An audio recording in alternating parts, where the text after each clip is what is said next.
அண்மை செய்தி.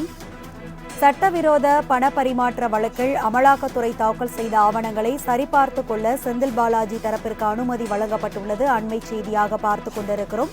இது தொடர்பான கூடுதல் விவரங்களை செய்தியாளர் கிருஷ்ணமூர்த்தி வழங்க கேட்கலாம். கிருஷ்ணமூர்த்தி, விவரங்களை பகிர்ந்துக்கங்க. வணக்கம். சட்டவிரோத பண பரிமாற்ற வழக்கில் அமலாக்கத்துறை தாக்கல் செய்த ஆவணங்களை சரிபார்த்துக் கொள்ள அமைச்சர் செந்தில் பாலாஜி தரப்பிற்கு சென்னை முதன்மை அமர்வு நீதிமன்றம் இன்றைய தினம் அனுமதி வழங்கியிருக்கிறது.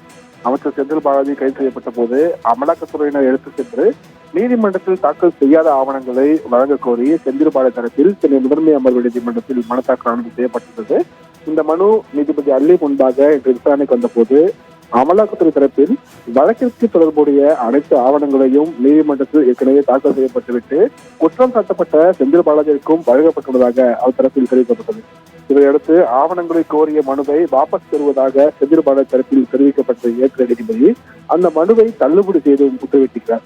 மேலும் நீதிமன்றத்தில் தாக்கல் செய்த ஆவணங்களை செந்தில் பாலாஜி தரப்பு சரிபார்த்துக் கொள்ள அனுமதி அளித்து உத்தரவிட்டு வழக்கின் விசாரணையை வருகிற ஜனவரி 11ஆம் தேதிக்கு தள்ளி வைத்து நீதிபதி அல்லி உத்தரவிட்டிருக்கிறார். அரசி கிருஷ்ணா, விவரங்களை வழங்கியமைக்கு நன்றி.